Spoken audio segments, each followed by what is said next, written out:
Welcome to April's Garage, the greatest automotive channel in all of YouTube land, and we are here in Miami for Moto Miami at the gorgeous Biltmore Hotel with this gorgeous sleeper right here. Oh yeah, she started life as an E420, had a little bit of upgrades, right? What's the deal with this E420? It's so great. The Mercedes Classic Center lent it to us for just a little bit. This is really cool. Yeah, it is a total sleeper. I had an E420 back in the day that I bought for a couple $1,000s. It was green, it was a hoopty, but it was a fun, comfy cruiser. This one, well, it was formerly owned briefly, when new, by the Jerry Seinfeld, who was a major car collector himself, but he got this brand new and it was sent to Renntech and given basically the full tamale. It's holy 420 horsepower back in the day, and the differences visually are subtle. Like this is so cool. This I feel predates. like I need an expert to point it all out, like yourself. Well, because it's like $100,000 in upgrades, right? Yeah, over 100 grand spent on an E420 to make it 420 horsepower. This predates the E55, the post-merger AMG car, by a few years, but you see a lot of that DNA in this, and it is so cool, and it has a pretty cool story as well. Right. Well, I guess it was illegal in America. Yes. Am I allowed to say that? Yes. So the story goes, Seinfeld did a commercial for Mercedes for their new ML. Right. And then he got the car from Mercedes. They did all this crazy stuff to it, and he got caught by paparazzi driving it. Wow, what a machine. Oh, yeah. But why did you keep asking me to signal? Nothing performs quite like it. The V8-powered E420. Somebody from the EPA saw the badge on the back, the E60 badge, and said, that can't be here. So it got kicked out of the country. He had to sell it. Ended up in Mexico, I guess, for a time. But now, under the 25-year rule, it is back. And it is amazing. It is really cool, and I love it because it's not a show-off car, which is what I love about a little car called the Grand National. Like, you've got power, but it kind of looks like a lot of other Mercedes on the road, and it is totally 90s. Like, when you see this, it's screaming 90s. It's very cool. We have a little, I guess the birds are wanting us to start a tour. Yes, let's go. Let's take a tour. So you got to imagine in '97, Seinfeld's at its fever pitch in popularity, like just insane phenomenon still to this day. And yeah, for him to get this after doing a Mercedes commercial, that's pretty cool. So the sport package and the AMG stuff would have been factory. Like, you could get an E420 Sport, I believe. The E55 wasn't there yet, but they weren't part of Mercedes yet, AMG. AMG got bought by Mercedes in '95 officially, post-merger the cars. Actually, it was a few years before that, but they didn't start building cars until '95 with the C36, and then I think '97, '98 with the E55. So we're just a little bit shy there of the E55, which this looks so close to it, I imagine many people would be confused, but yeah, I love this look. Personally, I love it. It screams 90s all around, but I feel like I need you to point out the subtle differences in the body. Like, did they do anything different? Well, the sport package would have been wide, so this is very wide back here. The staggered wheels, I feel like they're a deeper dish than what you would have seen on a sport package, so I imagine they did that to hook up. You can see the badge obviously on the back, the E60, which is what got Seinfeld in trouble. If he down badged it to an E420, he would have been able to drive the thing, but yeah, you're seeing the exhaust. Did you do that? Yeah, it looks cool. It got Renntech. Renntech exhaust, Right up top there. Underneath, yeah. Going all the way up, that is a thick, girthy exhaust there, and yeah, some fat rear tires. But yeah, Renntech, it was all tuning. And the inside, yeah, it's silver, kind of boring on the outside, but the inside, it's pretty kooky. So it has sort of like a purple violet insert. Blueberry. Blueberry. Is the technical color term for that. In the doors as well. It's completely custom for Jerry. See the JS edition, Jerry Seinfeld edition right there. Yes, he talked about it in Spike Car Radio on a podcast not that long ago, and yeah, Spike actually wanted to buy the car, saw the JS on there, and was like, didn't like it. This is too like pro basketballer's car. I can't. But you could just say it and says something else. I suppose you could take it off. Yes, yeah, but. The interior is pretty wild. The gauges are definitely Renntech. They're special. Yeah, they say Renntech, and then this thing only has 18,000 miles on it. Very low mileage. Yeah, very low mileage. I don't think you want to put a lot of miles on this because this is a part of history, like American car culture history. Is that too deep to say with Jerry Seinfeld? Well, it's a cool car just on its own. The Seinfeld connection makes it even more fun. But right. Yeah, I love the seat adjustments on the door there. You see the one that looks like the steering wheel? The tilt steering wheel works with that. Yes. Oh, that's fantastic. Isn't that goofy? And the memory seating? Why don't they have that still? It's really, really smart. I like it, and it's just self-explanatory, which is fantastic.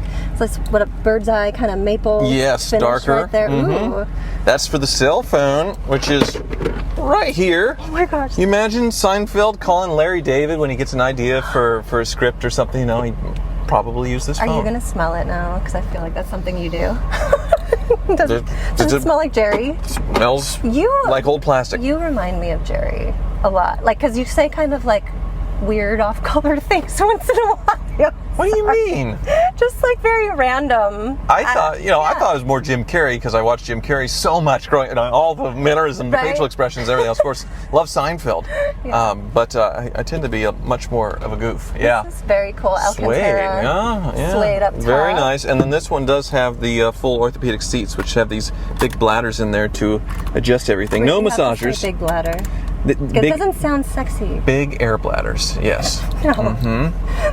This is really neat. Yeah, give it a rev, April. Okay.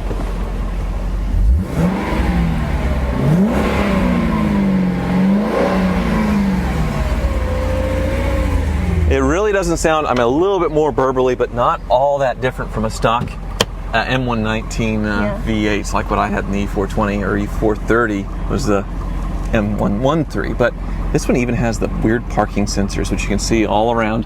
That's the passenger side for the corner, the sonar parking sensors. I feel like that's pretty ahead of its time for 97. Very, very neat. I do think it might be a little bit lower. I wonder if the Renntech suspension's different. You can't really tell. But under the hood, it should be dramatically different. No, it's not. No. So Renntech was very subtle with their stuff. They didn't do a special engine cover like they did in later decades or anything like that. It's just very stock, very, very extremely tidy.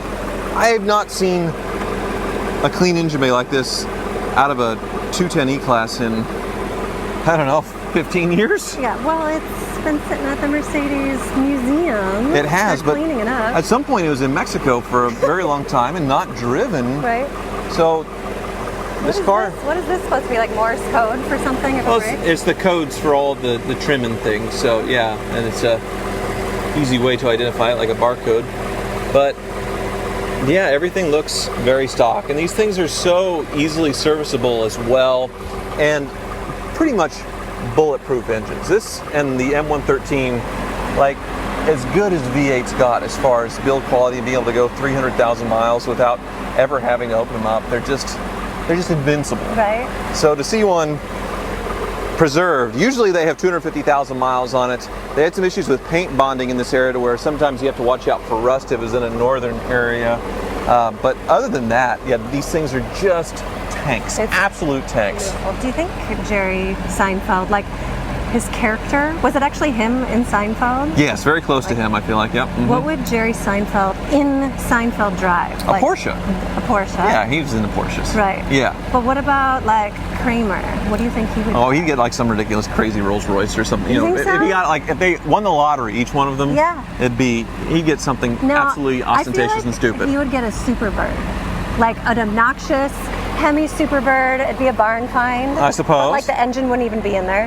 Yeah. He would just trailer it all over the place. That's what I envision Kramer driving. Costanza got the Chrysler LeBaron owned by John Voight, so he's already got his dream car in the show. Oh, that's so good. And Elaine, I feel like Elaine would do something like this, probably, right? She's classy. Mm-hmm. She would be very classy. Yes. She wouldn't be seen in anything other than full class. All right, I want to demonstrate the mono wiper. So, April, could you activate the I thought you were going to ask me to please? spit on this. Well, no. Okay. Just twist the stalk. That's the cruise control. There you go. Right here. Ooh, See the articulation there? Is it like the Cybertruck? Yeah, the Cybertruck didn't have any smartness to it at all. They just mounted it in the corner, and it just covers like 2/3 of the windshield. The whole passenger side still dirty. You can't do anything about it. Mercedes actually has the extra motor articulating it, and very good engineering everywhere. Just look at that. It even still has its service sticker, probably from when it was still in the U.S. with Seinfeld there. The 7,500 miles, 12,000 kilometers before it left. It's so cool. What was your favorite character on Seinfeld? The soup Nazi? No soup for you. That's pretty good. Right? Or Newman? Was it Newman? Jerry Stiller is the parents. They were hilarious. They were good. Hilarious. They were fantastic. Yeah. But no, what an amazing show. There's never been another show like that. No, ever. No. And this is going to be an episode unlike any April's Garage episode, because we could go drive it right now and fight Miami traffic, True. but they actually invited us back later to take this on the track with a 55 300 SLR, an SLR McLaren Sterling Moss edition, and a 300 SL Roadster that was from the Junkyard collection that we covered a couple months ago. So April gets to do a track drive in this. All those cars are probably worth like $200 million or something. A lot. Yeah, don't hit them. And I'm going to be driving with them. You'll be fine. You'll be fine. So we'll pick up on Seinfeld's E60 later here. Something Jerry probably never did in his car. You get to do. Oh, I'm so nervous. Okay, sunset in the E60 on the track. Yeah, baby. Isn't this crazy? I can't believe they're letting me drive. That's what's crazy about this. Well, we didn't ask, you know. We just did it. We totally did not ask. I know. They're gonna come get us. How was your drive? Oh, just unbelievable. Yeah. Absolutely unbelievable. But I'm curious, because these are usually just so sedate, so, classy, and, just cruisers. Right? Doesn't really have all the sport cred that supposedly the E60 tuned by Renntech is supposed to have. So I'm excited. Gotta move the seat up. Ed was just sitting in here. Oh, yes. Gotta move the seat up. Does it smell like Ed? Hold on. Oh, yes. That weird aftershave that he does? Yeah. It's an interesting brand. I guess his wife likes it, but... You don't wear aftershave? No. No. Why not? I don't shower. El Natural, the musk. That's what got me a supermodel. All right, April's first track video. Oh, yeah. And if she messes up, she only crashes into the $1 million Sterling Moss SLR, which would crash into the $100 million vintage Mercedes SLR that is on the track as well. This is insane. Oh my gosh. There's a lot of pressure right now. Oh, just pretend like we're in Kansas, just doing our little thing. You gotta keep up though. You can't make a gap like that. You gotta follow close. You gotta tailgate. No, go. We can take the turn. Come on, hit it. Hit it. Oh my gosh. Their brakes are a little better than this one, I imagine. Yeah. But it still feels good. Come on, dive it in. Hit that Really? apex, April. Come on now, floor it. Come on. Seriously? Out, yes, out of the turn. Yeah, there you go. Oh, that feels good. Oh, that's quick. It doesn't look like a fast, crazy race car. No. It's subdued. It is very stealth. But still, it is smooth. That E-Class smooth of this era that I really like. It's still there. So it is the best of both worlds, I think. Yeah, dive it in, April. Seriously? Keep up with those SLRs. Come on, yeah. Make Jerry Seinfeld happy. Floor it, come on. Let's go, baby. What's the deal with this E60? It's so fast. It's so good. But Ed's supposed to be on my tail right now, and I don't think that bucket of bolts is going to be able to keep up with us, but I'm definitely going to try when I get my turn, that's for sure. Right. Oh, yeah. Whoa. That feels good. Yeah, brakes are upgraded too from an E55. Oh, wait. They're getting a little squirrely up there. Oh. Here we go. Just like Kansas. Just like Kansas. Yeah, all the roads are twisty, turny, fun in Kansas. No, they're not.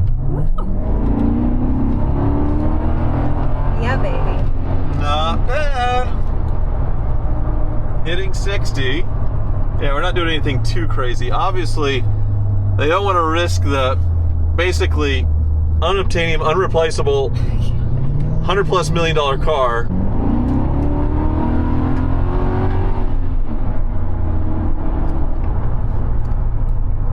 How am I doing? You're doing great. Okay. But what do you think? I know you've sort of ignored this sort of style of Mercedes for a long time. It's Yeah. sort of the middle child blobby thing that you don't like, but it's a good one, huh? Yeah, I like it because it reminds me of the Grand National, where it's like stealthy, it's not a show-off car, and then all of a sudden you floor it and it has a lot of power. Okay, this is absolutely incredible. Thank you so much for watching. I can't believe they let me drive. Woo! Yes, big thanks, Mercedes Classic Center, for having us out for this insanity. Right. Wow.